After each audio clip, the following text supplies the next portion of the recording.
Some things don't change, and some things are going to change today as we have new game film to talk about, new performances, and maybe some new wrinkles about what we have to expect. Coming up, Matt Derrick is here from Chiefs Digest, and we're going to go through everything, the fallout from Game 2 of the preseason and what it means. Welcome to RGR Football.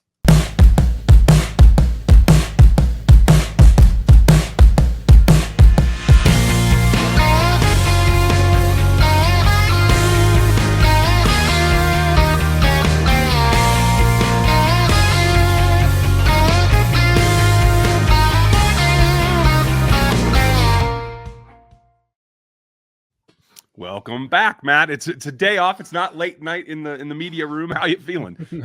Hey, where we are right now, getting some rest, had a couple of days. I am full of vim and vigor at this point. Ooh, I like that. Okay, good. Because I'm dragging. I don't blame you. Oh, well, hey, it's not like I have a job or anything. It's fine. I tried to not overdo it the other night post game because I didn't have the answers to a lot of questions, and I don't know that we have answers, but I know you have a different perspective, and I really want to dig into some of it. Let's start with the softballs first. Evidently, this pass rush is going to be pretty good, huh?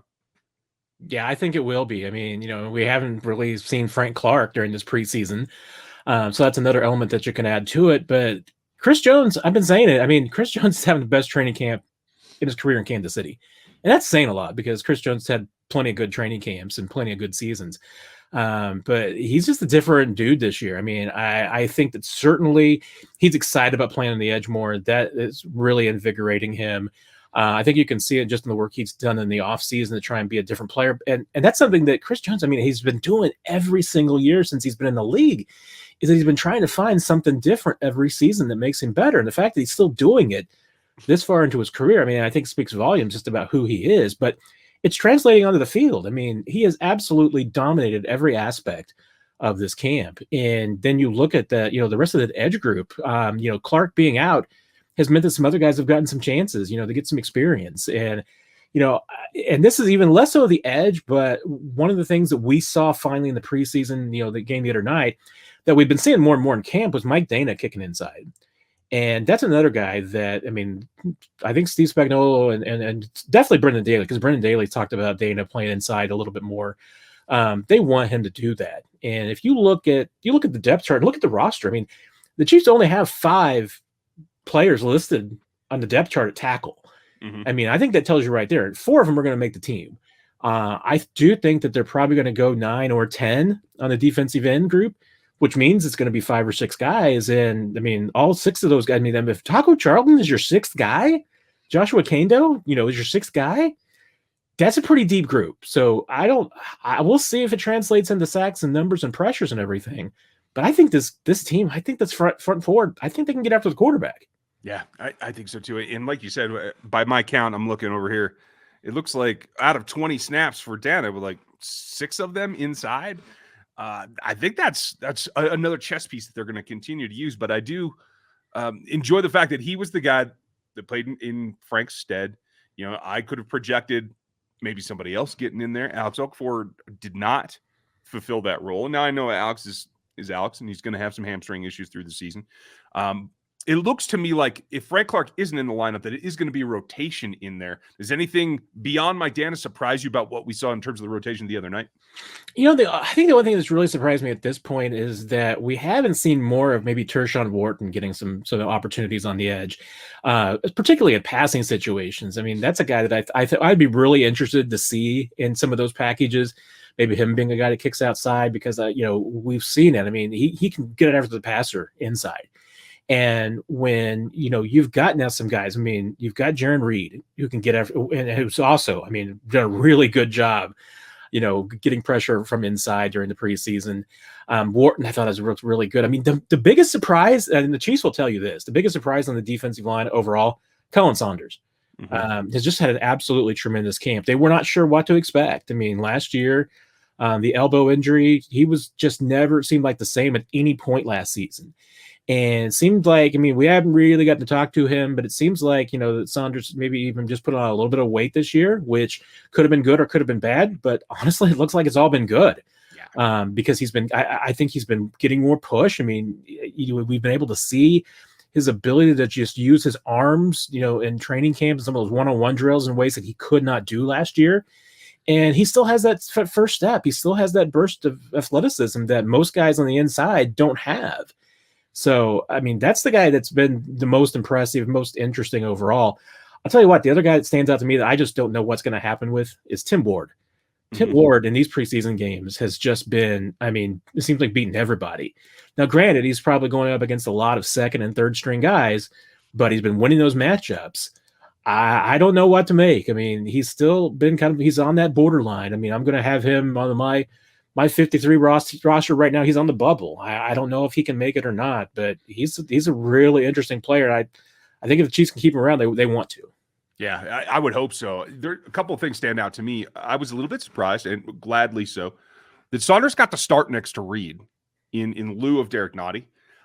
I would think that was a step forward for him, clearly. And like you said, he has been playing better inside, but he also had that rep that he chased down to the sideline that still shows the overall athleticism. He and Turk Warden have that in common. I wonder, though, there's even some discussion last week when I was in town about, is Cullen Saunders going to make this roster? Clearly, he is in that top 4. He and Turk will be the primary backups as far as I can tell. And there's no change in my mind on that. Am I missing something? No, you're not at all. I mean, it absolutely is. And I think hey, Jarran Reed is clearly going to be the guy that I think you see the most in the interior. I mean, they're still going to want to rotate those guys a lot, but Reed is simply, head and shoulders outside of Jones, their best interior player. No knock against anybody else, but with Nottie, Wharton, and Saunders, honestly, it's really close between all three of those. And you're going to see it. I mean, they're going to absolutely rotate those guys around and probably just, play a little bit to their strengths each week. Who's going to, get those snaps. It's going to be just, who they think can win the best matchups. And remember, there's going to be times when you're probably going to see Chris Jones playing inside more than he would in some other matchups. It's just simply going to be about how they believe they can create the best mismatches. And I still think it's going to be, maybe not maybe close to the polar opposite of the way Jones has been used before. I mean, he has been kind of one of those, 70% inside, 30% outside. I mean, he does get snaps out there. I mean, it is going to be the other way around. I mean, he's definitely going to be on the edge the predominant amount of the time, but we might be surprised. Some people might be surprised how many times he kicks inside. Maybe I'll be surprised because I'm expecting it a little bit more than maybe most people are. But we'll see. But, they've got a lot of those guys who are in that category that they can move around. And like I said, they're going to go pretty deep in that group, and they're going to rotate them around. See, I'm fading the opposite direction on Chris Jones snaps because he looks so I didn't think the transition was going to be this smooth. So I started out preseason, he'll play 40% outside. And then I was like, oh, no, he'll play 40% inside. Now I'm like, if I'm Spags, what are you going to do? Especially if Frank is either unable physically or unproductive in some way, I don't think you can afford to take him out there. I'm leaning right now towards he might play 80% of his snaps out at end. Yeah, I mean, and that would not surprise me at all. I mean, and frankly, honestly, he probably should be playing 90% of his snaps out on the end because he's just that good. I mean, and I can get some people saying, hey, the combination of Chris Jones and Jarran Reed together on the inside would be incredible. But at the same time, I mean, their best strength on the inside is the exact same.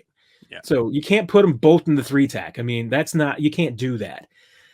So you've got to be able to, move that around a little bit. And honestly, I mean, Chris Jones on the edge, whomever you put on at tackle, that's the best front four the Chiefs have. Yeah. So they are literally putting out their best front four possible when you've got Jones on the outside, Reed, Nottie, Wharton, Saunders, whomever on the inside. And Frank Clark went healthy on the other side. But, this, I think, has been really important in the preseason that guys like Dana, we've even seen, Josh Kano did some good things and bad things the other night, in the second half of that preseason game. But you can definitely see the athleticism. I mean, you can see why they like him, that if he gets some coaching, he can be a player. But even Okafor, I mean, this is a guy that, with this group, the way it's constituted, the last couple of years, especially, last year when he was healthy, the Chiefs had to really lean on Okafor. And this year, I think they can back him off. I mean, try and keep him healthy, just be a rotational piece. He does not need to be a starter. He doesn't need to do all those things. But if he can come in and just be that rotational piece and give some guys some breathers, that's all you need from an Alex Okafor. And it's a perfect role for him, I think. Yeah, I think so too. And clearly, The guy I'm most disappointed in, and folks, we won't stay on D-line all day. I know we have tons of stuff to talk about. I'm a little concerned about Taco Charlton, his progression or lack thereof at this point. Now, it looks physical to me. It doesn't look like he's explosive as he was pre the injury, but at this point, I think he and Damone Harris are sitting out there kind of on the bubble. Yeah, I think, and Tim Ward you put in there too. I mean, I think that there's a few guys that are right there in that spot. And you're right. I mean, Charlton, they have given him a little bit of time off here and there. Coming off that ankle, I mean, it's a fractured ankle. I mean, that's a nasty injury. I mean, it can take a while to, feel really fresh. And if that's one of those things, especially, Charlton's getting up there in their years a little bit. I mean, that can be something. If it takes a full year before he's 100%, you are maybe looking at a year where you're not getting the full Taco Charlton. And I certainly get the sense from what we've seen in training camp. Clearly, the Chiefs are treating Charlton like a rotational piece. He's not in that conversation of being the starter. I'm not even sure he'd be the starter in a backup scenario. I mean, I think that they are treating him as a situational guy, still a first teamer. I mean, it's not that close. I mean, I think he's more likely than not to still make the team, but you're right. I mean, I don't think that he's quite 100% from that ankle yet. There's plenty, and folks, don't worry, we'll get to the secondary here coming up in a little bit. We're going to talk about a little bit about the offense first.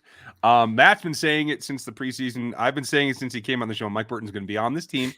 He's giving you something a little bit more, and you guys know me. I'm for the fullback position, whether it's an H or a traditional or whatever. Even I was a little surprised at the nimbleness of one Mike Burton in this offense. I feel like, especially with the emphasis on throwing to the backs, I think he might have a bigger role than we've seen of any fullback in Andy's system since he came to Kansas City. Yeah, I had a chance to talk to Brett Veach a couple of weeks ago, and one of the things he said about him is just that he catches everything. I mean, he's just caught everything that's been thrown at him since he came to Kansas City, and they really like that. So, yeah, I can certainly see him being used in some receiving situations. Obviously, he had the one, catch that was designed for him the other night, and had another target that was not designed for him, but, the ball came his way anyway. Yeah, I mean, he's going to be used. He's not Anthony Sherman, but in some ways, honestly, I think he might even be an upgrade over Anthony Sherman. I mean, they're different players, but I don't think there's any doubt, that Burton, I think, can be a little bit more of a weapon in the passing game. And I use that cautiously. I mean, he's the fullback, so it's not like he's going to go out there and get you 6 catches or, a week or anything. But if you can get 1 or 2 plays designed for Mike Burton, I mean, it can happen. I mean, it absolutely can. And the thing that people just neglect and overlook is that this guy's a special teams beast. I mean, that's the one commonality that he does share with Andy Sherman. He's going to be out there 60-80% of the special team snaps, and he's a leader in that group. No, Michael Burton's not going anywhere. I mean, they brought him in for a reason, and that reason is to play special teams. It's to catch the football on occasion, to be a backup, tight end, to be a backup, to be able to, and honestly, to run some 2 fullback sets and 2 running back sets, because we've seen it in training camp the Chiefs doing that. I think you're going to see it a couple of times this year. I certainly hope so. I've been asking for I don't know, since Andy showed up in town. Folks, I'll link up above Matt's head the link to the conversation I had with Mike back in OTAs. Obviously, not the only thing that's going to be a wrinkle this year, and there's lots to talk about in the pass catching group. Everybody has their kind of interpretation, and quite frankly, I don't know that anybody's put a performance out there that is really definitive of what's going to happen for them. There's a lot of question marks still, and while I see bits and pieces, I'm really interested to see your reasoned approach to who may be the guy who gets to start at the X, given what we've seen this preseason. Yeah, it's still a mess to me. And this is the thing, is that, I'm not even sure that there will be a reliable starter in that spot, because honestly, you see different players rotating through that. One, I mean, and this is going to be the tough part about when you get Hill and Hardman on the field at the same time, is that Hardman, I don't think is in that conversation. I mean, there's a few things that he can do, but remember, I mean, Tyreek Hill and McCall Hardman are basically the same type of player. And there's nothing that really stands out to you to Hardman to say, okay, well, this is the guy that can, do some of the things that Sammy Watkins did. Not the same body, not the same type in any way. I mean, he really is more of a Hill model. And so that's why I kind of remove him from even the conversation.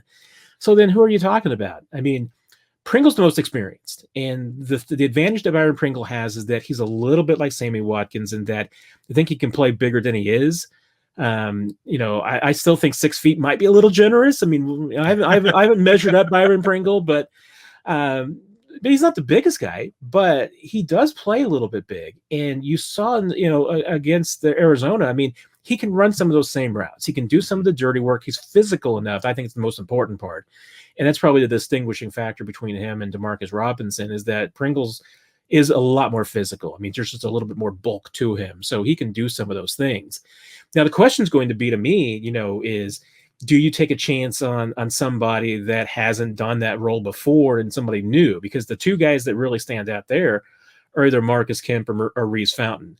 Fountain's really interesting to me because he offers kind of a combination of a little bit of size, plus I think some pretty smooth receiving skills. Mm-hmm.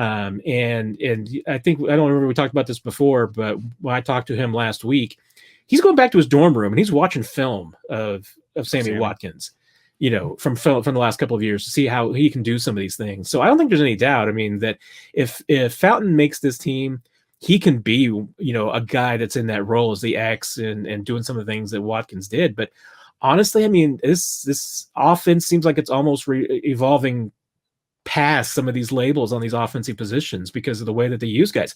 Because honestly, you know what? The X receiver on a lot of times is going to be probably going to be a Travis Kelce, or it's going to be a Noah Gray. I mean, that's just the way that Andy Reid and Eric Bieniemy are kind of evolving this offense. Mm-hmm.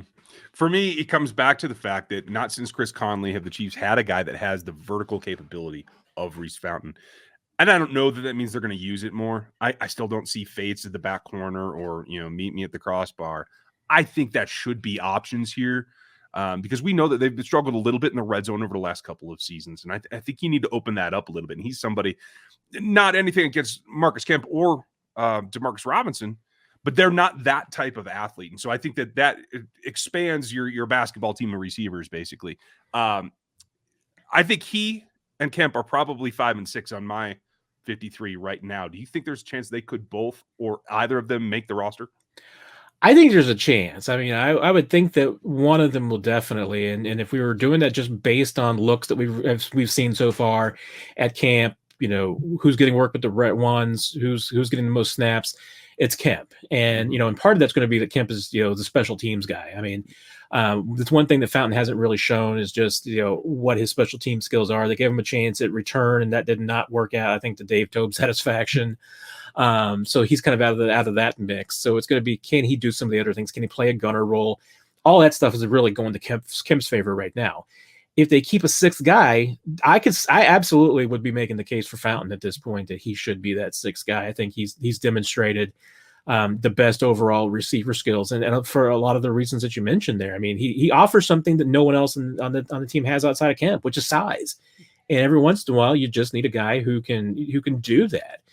And he's also not afraid to mix it up and be a little physical. And that's another thing that, outside of Pringle, that they don't really have at that position. Mm-hmm. I think Demarcus made his case for being a guy that understands Pat and has a connection. And I know he's a generally lighthearted guy in the locker room, and you need that for this locker room, I think. I know it drives fans nuts. Honestly, it bothers me too, the lack of ball security to Demarcus Robinson's game. I don't think that's ever going to change. So, but just to set the record straight, Demarcus Robinson isn't going anywhere, right? No, he's not. I mean, it's hard to imagine a scenario where he's not here. If for no other reason than Demarcus Robinson, you need Demarcus Robinsons. I mean, this is a guy that can go out and get you, hey, is Demarcus Robinson ever going to be an 800,000 yard guy? No, but you need 300, 400 yard receivers that can go out there and just, if that's all they do is just consistently put up those kind of numbers like Demarcus Robinson had, you need reliable number 3, number 4 guys. And Demarcus Robinson's been that. And as much as, hey, as big as a fanboy apparently I am on Marcus Kemp's and the Reese Fountains of the world, they haven't done that.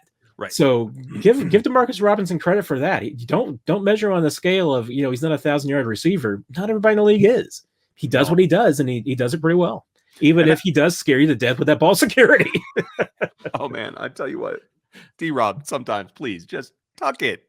I like the way you're going though, because the guys that we've talked about, Pringle, Robinson, I think Fountain. I think being in Kansas City is the change of venue that he needed, this seems to fit his capabilities better. And if all those guys can put up 500-600 yards, I think that rounds out the offense enough that can get it done. But the X factor is how much of the tight ends used out in space like that. And I think there's still a big question.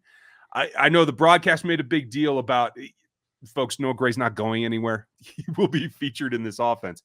But the question now becomes to me, Blake Bell got early reps with the ones very consistently. Didn't see Fortson until later, but I think Fortson made the most of his reps, not only in this game, but through any tight end other than Travis Kelce through this entire preseason. It feels like the biggest turnaround has been for Jody Fortson, and the biggest evolution in his game has been for Jody Fortson.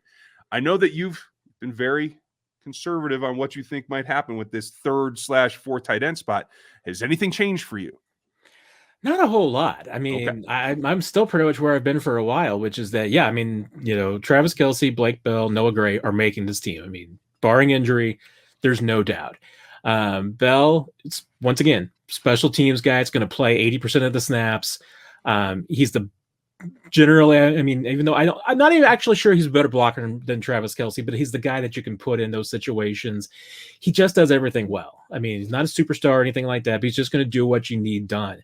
The question with Jody Fortson, as a tight end, which now he's been playing for a couple of years now. I mean, they made that transition with him last year, has always been about blocking. And, and I know from my sources with the team, there were some real knocks on him early on in camp, that he had some rough moments in that. And I think he's looked better. I mean, I thought he had some pretty good moments. It was a nice seal block, I think, that he made on a Darrell Williams run on Friday night. I think he's had a generally pretty good, last week or so in that regard. And it's certainly bolstering his case. But Jody Fortson is not in a race with Noah Gray or Blake Bell for this roster. Jody Fortson's in a race with Reese Fountain and Darwin Thompson and Bo Pete Keys, and Darius Harris. It's for those last roster spots at each one of those positions. So, I mean, there's a lot of that. I mean, honestly, of any, I think, Chiefs roster that I've seen over the last, since I've been covering the team, 5-6 years, I think that this is the first year where I can really say that I think most of the roster battles are between that. It's the last position at a different groups rather than the 3rd running back versus the 4th running back. It's the 4th running back versus the 4th tight end. Okay, that makes sense. I'm not gonna say it now. I'll tell you next week, folks, when my 53 will come out. There will be disagreements between Matt and I, and that's going to be perfectly fun and back and forth. Speaking of that running back spot, I don't have Darwin Thompson as the 4 at this point. I have Derek Gore there. Am I wrong? Not necessarily. I would probably say on my roster, I can tell you, Darwin Thompson's going to be on the bubble and Derek Gore is going to be a long shot. Okay. I could certainly see Gore sticking around, but I think, hey, the Chiefs are going to keep 3 running backs plus a fullback. I don't think they're going to keep a 4th. We'll see. If they did, I think it would be Darwin Thompson, but hey, we still got a couple of weeks to go. There's a lot of moving parts there that can still play out. Do you think there's multiple running back slots on the practice squad this season? Could be. We'll see how that does play out. Could Thompson and Gore both end up on the practice squad? Yeah, it's possible. Especially since, I've had people in the team. I don't think anybody knows for sure, because I've actually had people in the organization tell me that it's going to be true CBA rules this year and a 12-man practice squad. And I've had other people tell me, no, it's going to be a 16-man practice squad. So, but that's the difference. A 16 guy, you can do a lot of things with a 16-man practice squad. And if that's the case, then yeah, you could keep 2 running backs on there. That's my thought as well. Maybe the NFL will actually come out and tell us someday. That might be fun. Okay, let's get to it, because everybody wants to talk about the secondary and we have to do it. I want to start with the fact that there may be a new leader in the cornerback room. I like the attitude. We all love his play. And I actually think, I'll just say it, I think L'Jarius Sneed can be a Pro Bowl player this year. I have no doubt about it in my mind. The big thing to me, and nothing against Byron Pringle, I know you lost a foot race. It's just a foot race. But the attitude with it for a second-year guy, like the look back, like actually said something to me. I think that's the key to what I thought was a very strong outing by all of the corners. But it takes that guy out front, your best player in the room, to be that alpha that has that bravado about him. Do you think that we're seeing that in Sneed? I think the potential is absolutely there. I mean, we saw it last season, but we've seen it in camp. I mean, the fact that this is a young guy that wasn't playing Power 5 football or anything, and this quickly that the Chiefs, even last year, were trusting to play inside and outside. I mean, that's usually something that playing multiple roles in a secondary is something that comes with experience. I mean, you have to be around for a while, and they were willing to do that with him right out of the box. I mean, it helps he's had that experience in college, and that what he made up for maybe in competition, he made up for as far as just being on the field and getting a lot of snaps in college and seeing a lot of passes. That's, I think, a huge part of where he's been development wise. But you're right. I mean, he does play, he has a great attitude. The only thing I think that's worrisome and concerning about the attitude is that he plays super physical. I mean, you saw that Friday night. And, remember, he banging up the shoulder last year. I mean, that was on an aggressive play, and that's the thing, is that when you play aggressive as a corner, a lot of times you're going to put yourself in a position where things like that can happen. I mean, we've seen it. Traverse Ward plays pretty physical too, and we've seen Ward get banged up. So that's I think the only concern, to me with Snead going forward, is that with that physicality, there's going to be some dings along the way, and will that be something that would keep him out for a period of time? But I'm with you. No, I mean.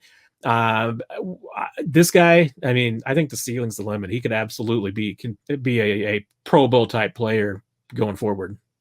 I know. Let's just cross our fingers and see that happens. I thought Mike Hughes had a couple of nice plays. I thought he let a couple of routes get away from him, a little bit up and down. We didn't see Fenton. Do we have an update on Fenton that has anything long-term in its output?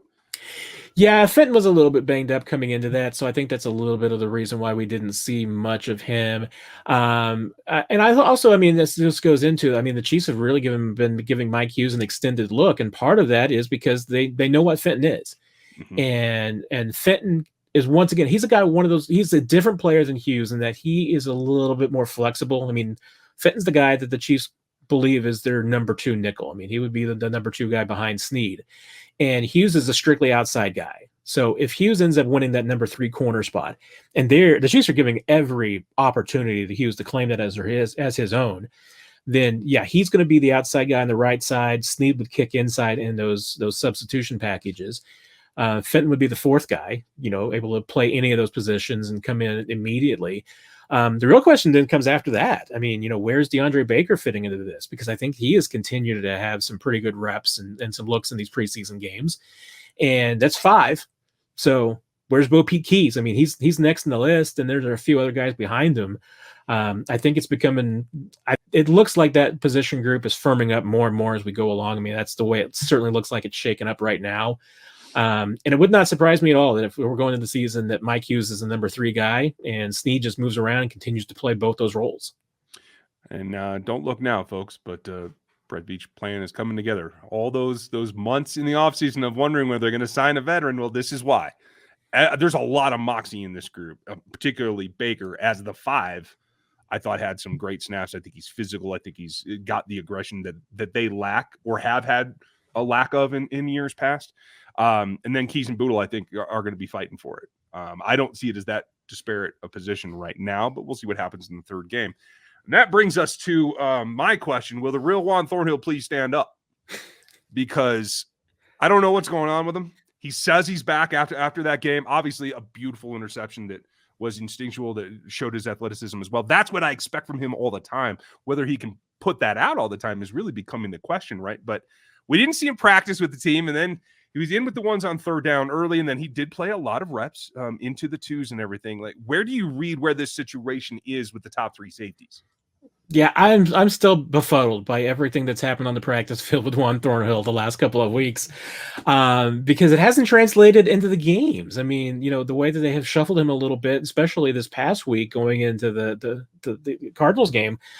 Then he comes out and he's on like the field on the first snap of the game. So it doesn't make any sense to me how they've been handling it, other than, there is something that they're trying to do with Thornhill to, maybe break him down and build him back up again.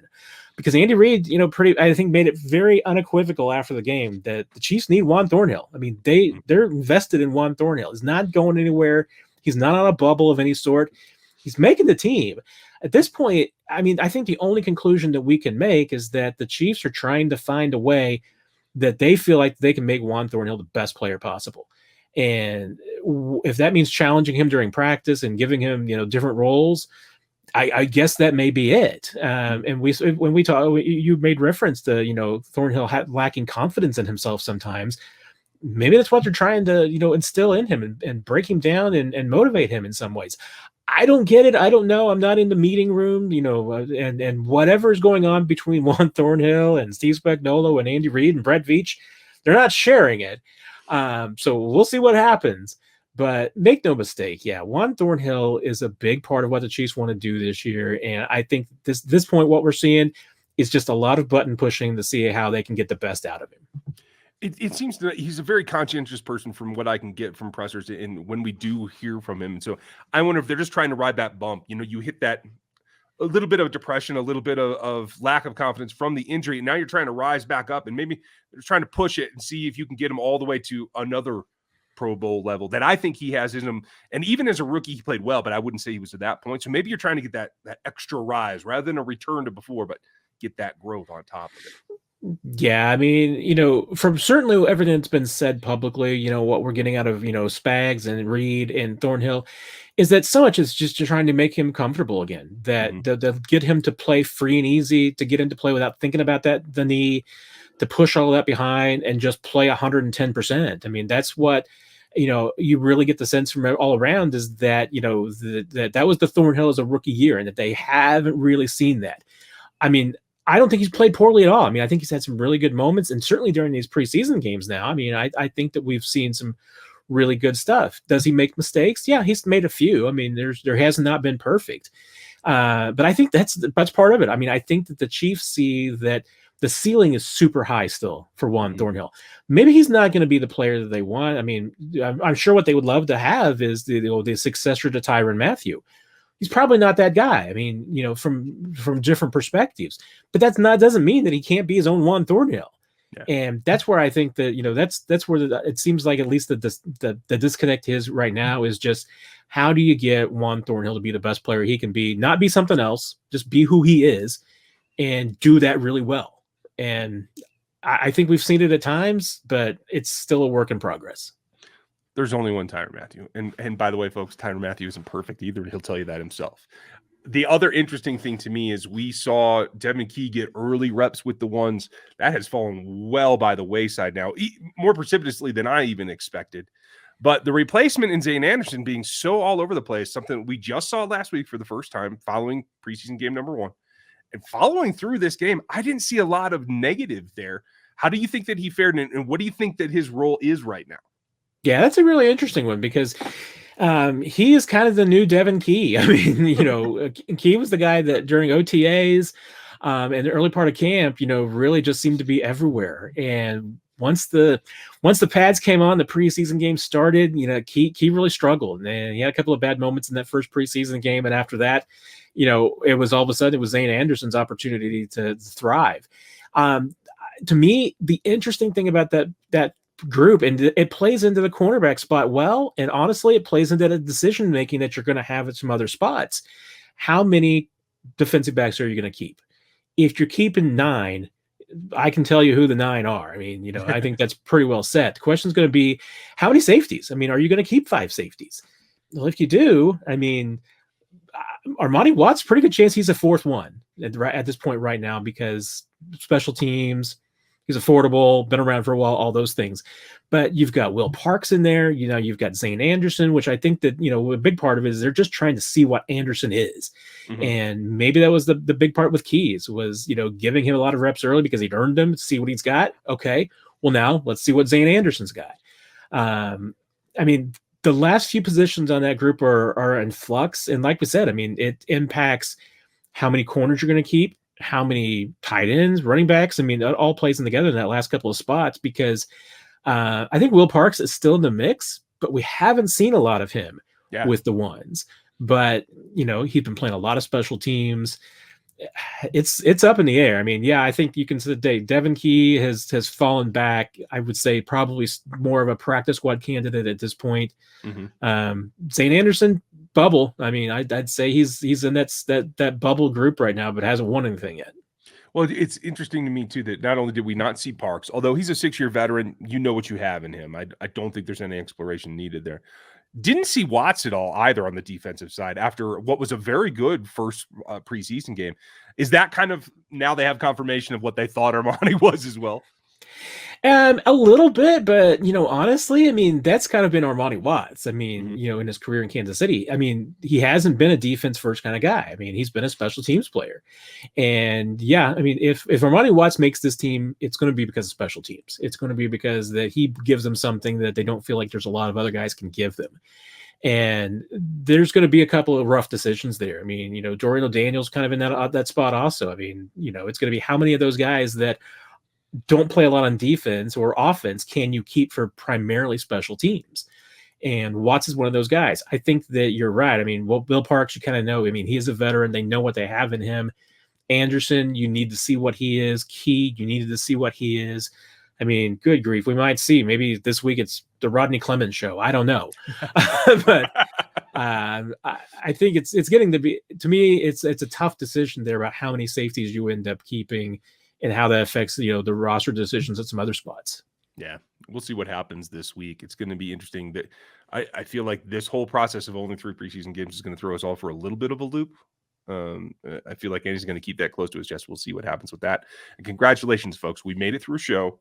First one, I think, since the Super Bowl where we didn't talk offensive line or the linebacker crew. We'll talk about them on Wednesday. At least I managed to squeeze Dorian O'Daniel in there. Yeah, well, okay, a brief mention. Sorry, but yeah, I didn't see anything with either of those position groups that has me nervous. We'll talk about them later in the week. Thank you for doing all this today, Matt.